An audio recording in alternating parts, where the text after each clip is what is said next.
Bonjour, bienvenue à l'émission La Parole vivante. Aujourd'hui, nous allons répondre à vos questions et entre autres, celles qui vous préoccupent le plus. Que devons-nous faire pour plaire à Dieu ou pour s'approcher de Dieu? Bonjour, Pasteur Jeff. Bonjour, Pasteur. La question est lancée. Oui, ça va être une question qu'on veut continuer à développer parce qu'elle n'est pas facile à saisir. Même si les gens ont l'impression de la comprendre trop facilement, tout ce qui se comprend trop facilement soit mal compris. Pasteur Roland, vous aussi, vous avez certainement dû être confronté avec ce genre de pensée dans votre ministère. Bonjour Réjean, bonjour Jeff, bonjour nos auditeurs. Je dirais que c'est une question qui est fondamentale. Elle est fondamentale, c'est ça qui va fonder notre vie, notre façon de vivre pour Dieu et avec Dieu. Et si on ne comprend pas d'où on vient, on ne peut pas savoir exactement la certitude d'où on va et comment on vit dans cette vie. Et ça, c'est un problème, même pour les chrétiens, même pour les gens engagés. C'est un grand questionnement.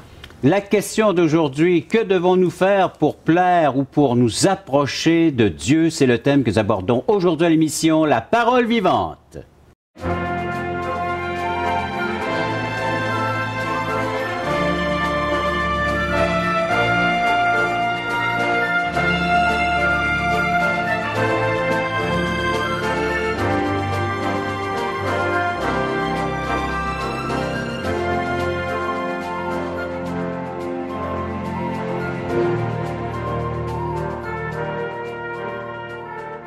Vous cherchez à vous approcher de Dieu, à mieux le connaître, vous cherchez à plaire à Dieu. C'est la question que nous abordons aujourd'hui. Pasteur Jeff, que nous dit la parole de Dieu? Que dit Dieu? C'est sa tribune aussi à lui. Il veut répondre à cette question. On cherche la réponse. Dans les émissions précédentes, on a insisté sur la première étape du salut qui est de reconnaître l'état, le constat finalement du désastre.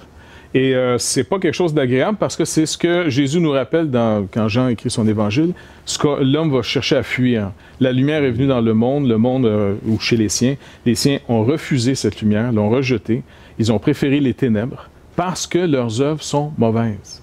Donc quand la lumière vient, première étape, elle va mettre un constat très désagréable. Si on le fuit dans les ténèbres, si on s'excuse, si on se raisonne, alors l'étape 2 qui est le salut, la délivrance ne pourra jamais arriver.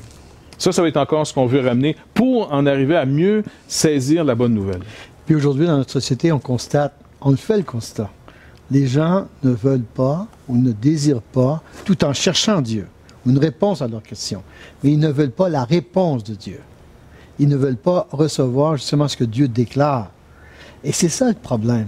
Tant et aussi longtemps que je refuse ce que Dieu déclare et de dire j'accepte ce que Dieu déclare sur ma condition ou sur mon état, à ce moment, je ne peux pas voir. Si je n'accepte pas le diagnostic de Dieu, je ne peux pas voir la solution. Et je n'aspire pas à voir la solution. Et si Dieu voit ma solution, il va dire non. Et c'est ça la tragédie aujourd'hui dans notre monde.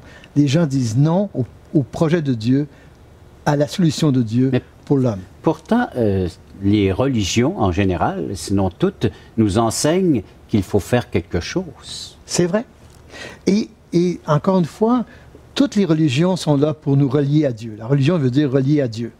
Et ils mettent un mécanisme pour nous relier à Dieu, un système de pensée, un système d'œuvre. Si tu fais bien, c'est une espèce de comptabilité. Si tu fais beaucoup de bien, ben la balance va pencher de ce côté-là et tu vas rentrer au ciel. Si tu as fait plus de mal, tu vas être de ce côté. Toutes les religions, où il y en a qui vont tout simplement évacuer un Dieu personnel pour le rendre un Dieu impersonnel, un Dieu. Mais fondamentalement, seul le christianisme dit à l'homme, j'ai tout accompli pour toi, par amour pour toi, pour ma justice. J'ajouterais même que l'athéisme aussi travaille comme les religions, même si ça se déclare non religieux, c'est une religion, c'est une croyance. Une croyance. Ça, c'est quelque chose que je veux ramener sans arrêt parce que ça me fatigue d'entendre les athées ou les gens qui se disent on peut pas savoir. Puis c'est un peu le côté laïque, là, de toujours dire non, nous on est objectif parce qu'en réalité, on va traiter les choses comme ils sont, le problème comme ils sont. Nous, on n'a pas de croyance, on est neutre. Ils sont absolus. Oui, mais ils sont absolus dans leur affaire. Donc, l'athéisme, c'est une croyance. OK, comme je peux avoir du respect... C'est une façon de vivre. Oui, je peux avoir du respect pour n'importe qui, il n'y a pas de problème. Les gens ont du respect. J'ai du respect pour un athée. J'ai pas de respect nécessairement pour son idée, comme lui, il n'a pas plus de respect pour la mienne. Mais il y a du respect de personne, il n'y a pas de problème. Mais l'athéisme est une religion. OK, ça demande s'il y a un credo de foi. Je commence avec « Je ne crois pas en Dieu, Père Tout-Puissant, Créateur du ciel et de la terre. Je ne crois pas en Jésus-Christ, son Fils unique. » Tu sais, c'est une déclaration de foi. Et puis, on endoctrine dans nos écoles les enfants dans un genre de multiculturalisme, pluraliste de tous les genres, et pour créer une confusion, un genre de généralité en espérant que ça adoucit tous les extrêmes. Mais ça ne marche pas. Donc, c'est pas la religion qui me dit, oui, il y a un Dieu, voici comment faire pour le connaître. Mais c'est normal. Aussi bien l'athéiste qui dit, il n'y a pas de Dieu, et voici comment faire pour s'en éloigner. Mais tout ça, c'est l'activité humaine. C'est normal. C'est normal parce que les êtres humains ont un cerveau, une capacité donnée de Dieu de saisir les choses par loi, par principe. Donc, par principe, on peut faire de la science parce qu'on saisit les principes de science, les lois. Donc, on sait si on viole une loi de physique, il va y avoir des problèmes. Oui. C'est pour ça que la religion ou la manière de vivre, la philosophie, même la science technique, c'est basé sur des lois. C'est pas de l'improvisation. Et le message de l'Évangile ne se trouve pas dans la loi. Et c'est important. D'abord, par contre, il faut entendre le constat de la loi, mais l'Évangile ne se trouve pas dans la loi. Il faut insister là-dessus. Je sais que ça devient clair, mais parce que les gens s'accrochent à ce système, à ce principe. C'est comme on est malade, on essaie, écoute, il y a des gens qui sont malades, ils essaient de se soigner. C'est tout à fait normal. Mais supposons que le médecin me dit, écoutez, arrêtez d'essayer de vous soigner, ça ne donne rien. Vous êtes fini. Bon, mais là, qu'est-ce qui me reste? L'Évangile nous dit d'abord, l'Évangile, le message, c'est, la loi nous dit d'abord, le message de l'Évangile, c'est la loi et l'Évangile, OK? Les deux ensemble. La loi nous dit, t'es mort. Maintenant, l'Évangile dit, je veux te donner la vie à nouveau. En Jésus-Christ, par contre. Et là, on va expliquer pourquoi. Mais si j'accepte pas que je suis mort, l'Évangile, c'est pas, voici, je vais t'améliorer. La religion, puis même la non-religion, l'être humain travaille à s'améliorer pour s'en sortir. Il sait qu'il y a quelque chose qui ne va pas. Pas besoin d'être religieux pour savoir quelque chose qui ne va pas. Oui, mais on n'y arrive pas, c'est déprimant. Oui, c'est déprimant tant qu'on essaye. Mais la journée qu'on n'espère plus dans quelque chose de déprimant, on peut avoir une foi qui est réjouissante dans quelque chose qui marche. Alors, les déprimés qui sont à l'écoute, peut-être, en grand nombre, vous aimeriez faire part de cette émission, de vos commentaires. Allez-y au 877 l'Espoir, 1-877-537-7647, ou visitez nos sites, soit espoir.ca ou toutchrétien.com. Et par le fait même, bien, appelez-nous, écrivez-nous et faites-nous part de vos commentaires et des réactions suite à nos propos. C'est quoi l'œuvre de Dieu? Et Jésus a dit, l'œuvre de Dieu, une œuvre de Dieu, c'est que vous croyez en moi.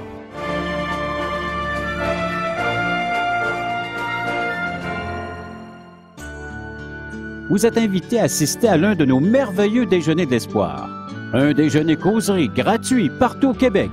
Vous pourrez y entendre le témoignage de vie transformée par l'amour de Dieu. Pour connaître et savoir où ont lieu ces déjeuners, appelez-nous maintenant en composant le 1-877 l'Espoir. 1-877-537-7647. Ces déjeuners sont offerts gratuitement. Bienvenue à tous.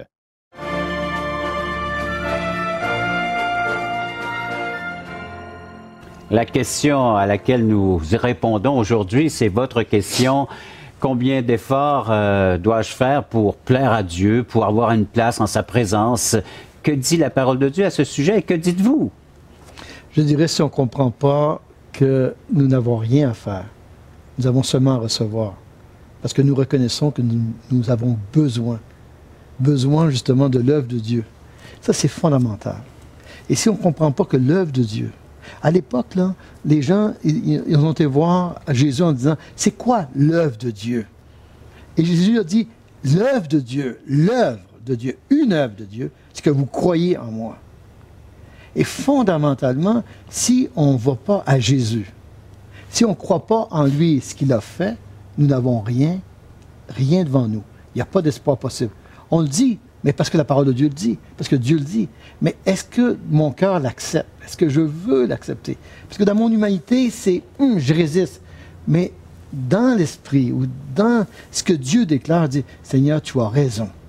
Tu as raison. J'ai besoin de Jésus. J'ai besoin de la solution. J'ai besoin de ton amour, ta miséricorde que tu as manifesté en Jésus. Jésus a fait les œuvres de Dieu. Jésus a souffert la croix. Jésus est ressuscité. Jésus est vivant aujourd'hui. Et dit, j'ai la seule personne qui a la capacité de me faire passer de cette vie à l'autre vie, c'est Jésus. La seule personne qui a la capacité que mes péchés soient pardonnés, c'est Jésus. La seule personne qui peut me permettre de vivre et de porter les fruits de Dieu, c'est Jésus. Donc la réponse, c'est Jésus. Vous allez dire, c'est facile de dire c'est Jésus. Mais elle est profonde, cette réponse. Parce que Dieu, c'est la seule réponse qui donne, la seule solution qu'il donne à l'homme. Y a-t-il une autre réponse? Y a-t-il une autre solution? Non. Non, mais dans ça, si je... de m'approuver. Oui, je t'approuve. Ben, je t'approuve. Si je reprends finalement l'illustration du don, Jésus vient, Jésus rend manifeste par ses œuvres qu'il est vivant. Donc quand Roland nous dit finalement Jésus est la seule réponse que Dieu donne, il est d'abord la réponse à la loi. OK? Il est la réponse à la loi parce que qu'est-ce que la loi exige? Un homme qui fait la volonté de Dieu. Et non un homme qui fait que sa volonté, il fait la volonté de Dieu quand ça fait son affaire. Ça, c'est la part d'entre nous. Mais quand ça ne fait pas notre affaire ou ce n'est pas à notre avantage, on ne fait plus sa volonté. Donc, Jésus vient rendre manifeste, voyez, je vais vous montrer ce que la loi exigeait. Je vais vous l'enseigner et je vais vous le démontrer. Donc, il l'enseigne par le sermon sur la montagne, un peu comme on avait fait dans les émissions précédentes. Il va élaborer ce que la loi dit. La loi ne dit pas seulement de ne pas faire d'adultère. La loi dit de même pas y penser. Même pas y penser. Tu dis, ben attends, c'est comme dire, arrête de respirer. Je dis, je te dis, c'est quand quelque chose passe dans mes yeux que je fasse. Donc, ça veut dire, regarde, ça dénote que tu n'es plus ce que Dieu a fait. Jésus attirait finalement, pensez finalement à une prostituée qui est tellement désabusée des hommes l'écœurent. Parce que tout ce qu'elle a connu des hommes, c'est un genre de tu sais, un gars qui va chez une prostituée, c'est un loser total. Je veux dire, c'est un loser, je vous dis. Ça doit dégoûter cette femme-là. D'abord, il faut que tu la payes. Elle ne fait pas ça de bon cœur. Elle fait semblant, bonne actrice. Et puis toi, le gros loser, tu t'en vas finalement te payer ça. Tu comprends? Fait que cette femme, les hommes l'écœurent. Tout rapport avec l'homme là, est complètement affecté. Avez-vous remarqué, par contre, comment les prostituées avaient un rapport unique avec Jésus? Il était propre, lui.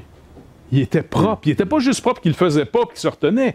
Il était vraiment propre pour vrai, dans sa tête. C'était pas un acteur que je fasse semblant que ça ne me tente pas, mais ça me tente, j'essaie de retenir le dragon dedans de moi. C'était vrai. Le démon du midi. Et donc, là, on a ici un homme qui démontrait, quand la lumière est venue dans le monde, puis les gens ont fui la lumière, c'est que même les acteurs les meilleurs, qui étaient les pharisiens, ceux qui faisaient mieux croire, même à eux-mêmes, qui avaient ça sous contrôle, ils étaient convaincus de péché devant Jésus. Et ils le détestaient parce qu'il les mettait en lumière. Donc, première étape, ça doit mettre mon problème en lumière. Si je refuse cette première étape, je ne peux pas être sauvé. C'est pas plus compliqué que ça. En je fais partie de la gang des hypocrites. Nous sommes faits à l'os. Faits à l'os. C'est pour ça que c'est pas j'ai rien à faire, c'est que je peux rien faire pour être sauvé. Et c'est ce que le message nous dit très clairement. Et c'est pour ça que les gens, quand ils disent qu'est-ce que j'ai à faire? La réponse, tu n'as rien à faire.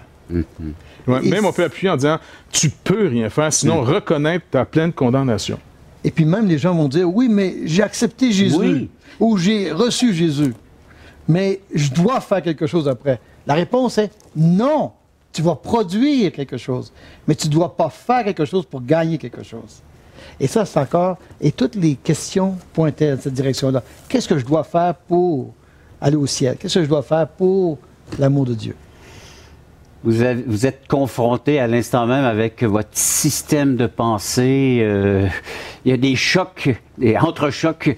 Vous faites part de tout cela, vous nous en faites part à 1-877-ESPOIR, 1-877-537-647 ou notre site web espoir.ca et on en rajoute un autre, toutchrétien.com.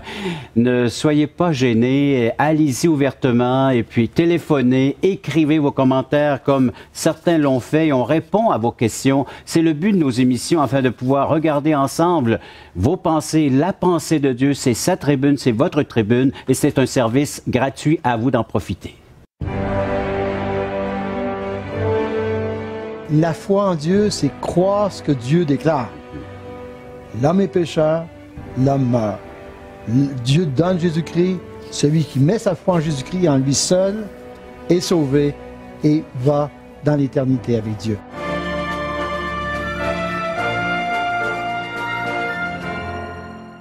Nous vous invitons à nous contacter pour recevoir gratuitement de la littérature. Vous recevrez le Nouveau Testament, une portion des Écritures relatant la vie de Jésus, ainsi que l'Évangile de Jean qui parle de comment connaître Jésus et sa merveilleuse promesse. Un tract, aujourd'hui l'espoir, c'est Jésus seul.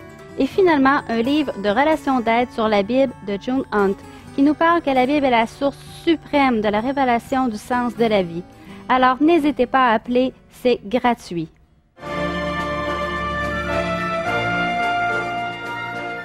Oui, j'ai vos questions entre mes mains et je vais les reposer à nos amis. C'est la pensée à laquelle nous sommes en train de regarder ensemble à la lumière des Saintes Écritures. Junior, Montréal, Québec, qui nous est parvenu par espoir.ca. Pourriez-vous expliquer ce qu'il faut produire comme effort en tant que chrétien pour être assuré d'entrer dans le royaume éternel de notre Seigneur Jésus? Une première. Vous voulez répondre immédiatement? C'est comme tu veux. Sinon, j'ai deux autres qui vont à peu près dans le même genre d'idée. C'est Lucienne de Drummondville, via le téléphone. Qu'est exactement la foi en Dieu? Croire en Dieu nous fait-il aller au ciel? Et un homme de foi catholique de Saint-Hubert, via le téléphone. Va-t-on avoir droit au salut du Christ? Qu'importe notre foi, va-t-il respecter nos croyances? Non. La première, pour Junior. Oui. Pour Junior, il faut lui répondre de façon catégorique, affirmative, sans hésitation. Tout dépend de Jésus-Christ et non des œuvres. Donc, il ne faut pas arriver à la réponse, c'est par moi-même, parce que je vais accomplir, que je vais aller au ciel. C'est parce que Jésus me tient la main, parce que Jésus me connaît, m'a pris sur son aile et je vis avec lui pour lui. Ça, pour Lucienne de Drummondville. C'est ça, Lucienne de Drummondville? Oui, Lucienne de Drummondville. Qu'est-ce exactement la foi en Dieu? La foi en Dieu, c'est croire ce que Dieu déclare. L'homme est pécheur, l'homme meurt. Dieu donne Jésus-Christ, celui qui met sa foi en Jésus-Christ, en lui seul, est sauvé et va dans l'éternité avec Dieu. Et il est en communion avec Dieu, parce que c'est miséricorde de Dieu. Pour Lucienne, il n'y a encore une fois aucune hésitation. La parole de Dieu est tellement claire. Les religions, malheureusement, éloignent l'homme de cette pensée-là. C'est la foi en Jésus. Et la foi en Jésus, c'est de reconnaître qui est Jésus et son œuvre pour nous. Est-ce le pourquoi que la religion est plus populaire que l'Évangile? C'est sûr, parce que la religion me donne à moi encore mon autonomie. J'ai quelque chose à faire. Je n'ai pas besoin de dépendre d'un autre. Si je rencontre les standards, ils sont obligés de me donner le produit. Ouais. C'est un faux sentiment. Ça ne marche pas. Hein? Tu dirais-tu c'est un faux sentiment? Oui, c'est un faux sentiment. Ça rassure plus que de faire confiance. Donc, c'est pour ça qu'à la question aussi, la dernière, qui va un peu dans le même ordre d'idée, est-ce que Dieu va respecter les croyances? C'est pas une question d'avoir du respect pour les croyances. Est-ce qu'en science, on doit dire, homme de science, est-ce que tu vas respecter les autres croyances? L'homme de science va dire, écoute, si c'est pas scientifiquement prouvé, j'ai pas à être gentil avec une croyance qui perd les gens. La croyance, croire quelque chose qui n'est pas vrai. J'ai un médecin, un ami qui est médecin. Et puis, souvent, on travaille en Haïti ensemble, ça, Alain. Et puis, j'ai Alain, il paraît, Alain, tel produit, tu sais. Il dit, bon, ben écoute, il y a pas, la littérature ne le prouve pas. Il n'y a pas d'études qui prouvent ça. Il dit, tu peux le croire si tu veux, mais je ne demande pas de te l'approuver. Il n'y a pas de littérature, il n'y a pas de recherche qui a été faite là-dessus. Même si la croyance populaire, il met, et puis à la limite, ça déclenche peut-être un placebo, peu importe, c'est pas encore scientifiquement, selon des lois qu'on va se discipliner à respecter, nous ne pouvons pas affirmer telle chose, ou nous pouvons affirmer telle chose. Donc la croyance, Dieu n'est pas en train de dire, ah, c'est votre culture, les gars, je vais vous respecter. Non, c'est que tous fléchissent le genou devant le Seigneur Jésus-Christ, reconnaissent que Dieu le fait Seigneur. C'est lui le patron. Ouais. Et la foi, c'est toujours le problème. Que ce soit jeune ou moins jeune, en quoi crois-tu? Les gens vont dire, mais je crois que faire ceci ou faire cela, je crois de mener une bonne vie, je crois que bon, que Dieu est juste, il va... C'est la foi, c'est des croyances. Mais est-ce que c'est la foi? La foi qui t'est demandée, c'est de dire, quel est l'objet de ta foi? Quelle est la personne qui te nourrit? À qui tu as tout mis ta confiance? Tout à l'heure, tu rappelais l'idée du funambule sur la corde de raide.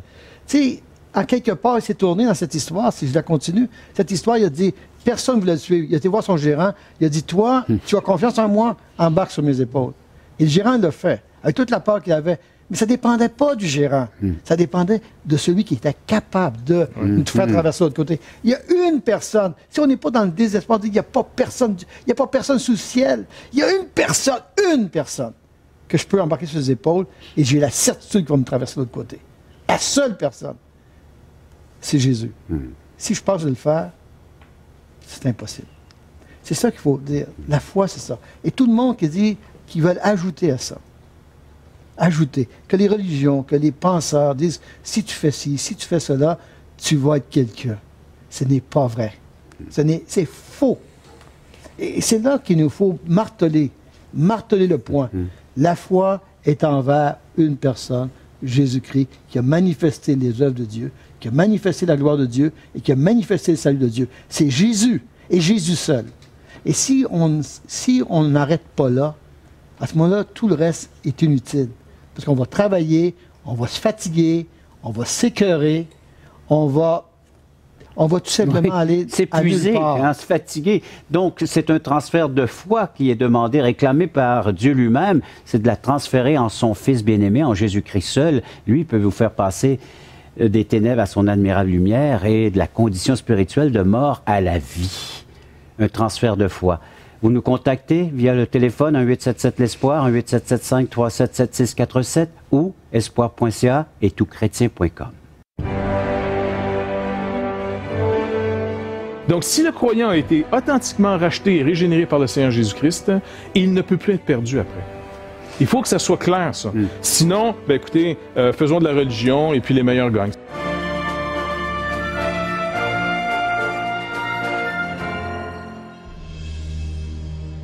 Et je pense que toutchrétien.tv va être une ouverture, un outil qui va nous dépasser. Et tous les espoirs sont permis. Toutchrétien.com est donc là pour rester et grandir. Ce grand portail constitue en lui-même une plateforme unique d'études et d'échanges entre les chrétiens du Canada francophone et de la francophonie tout entière. Toutchrétien.com, un vecteur d'évangélisation unique au service de l'Église de Jésus-Christ.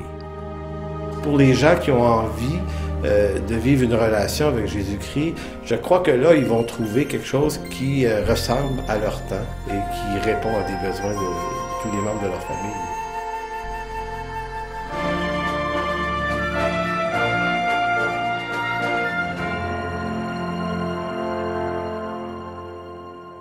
La voici, votre question.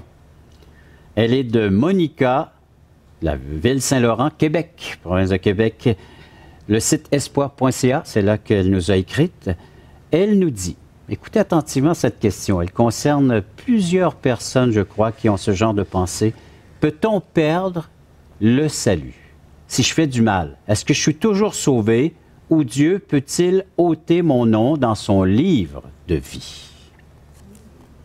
Maintenant, si on peut perdre notre salut, c'est que nous sommes, dans une certaine mesure, quelqu'un qui peut le conserver par ses efforts.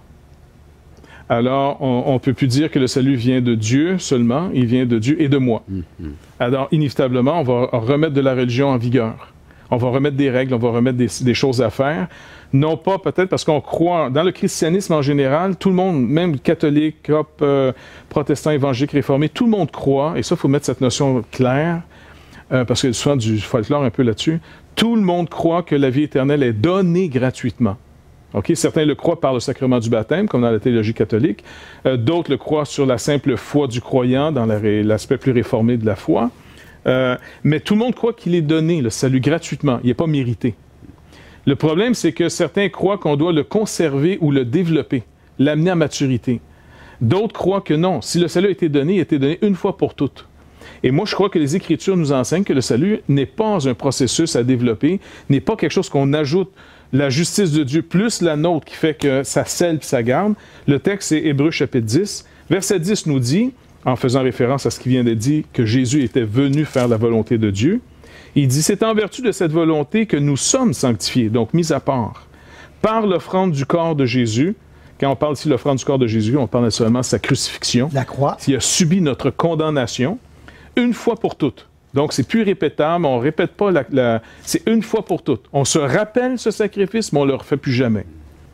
Verset 14, après, nous dit, « Car, par une seule offrande, celle qui est faite par Jésus-Christ à la croix du Calvaire, il a amené, c'est lui qui le fait là, il a amené à la perfection pour toujours, donc c'est assez longtemps, ceux qui sont sanctifiés. » Donc, l'œuvre de Jésus-Christ pour le croyant, c'est de l'avoir établi dans sa justice à lui, et non pas celle d'aider le croyant il dit, écoute, je vais t'en donner un peu, je t'efface tes fautes, je te donne un nouveau départ. Il n'y a pas de nouveau départ. C'est une nouvelle vie, et cette nouvelle vie-là est sécurisée par la justice de Jésus-Christ seul, pas celle du croyant.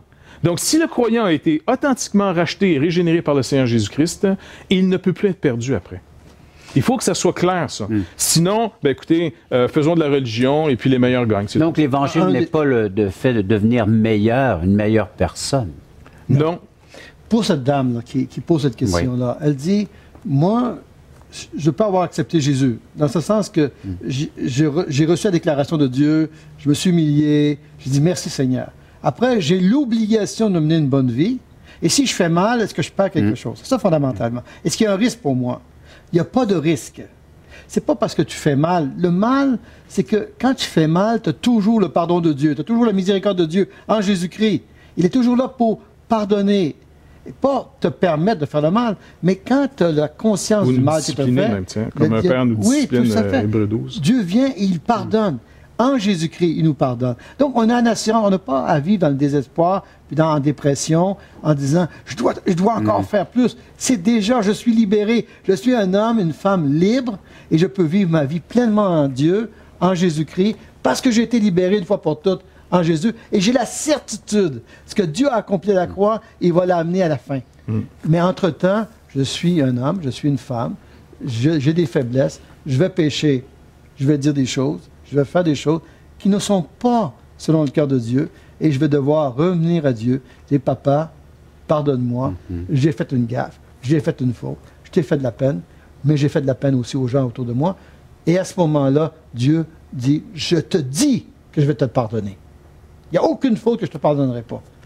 Mais la foi qui est en moi me pousse toujours vers Dieu, à y chercher sa miséricorde, pas en vue du salut, en vue de vivre ma vie.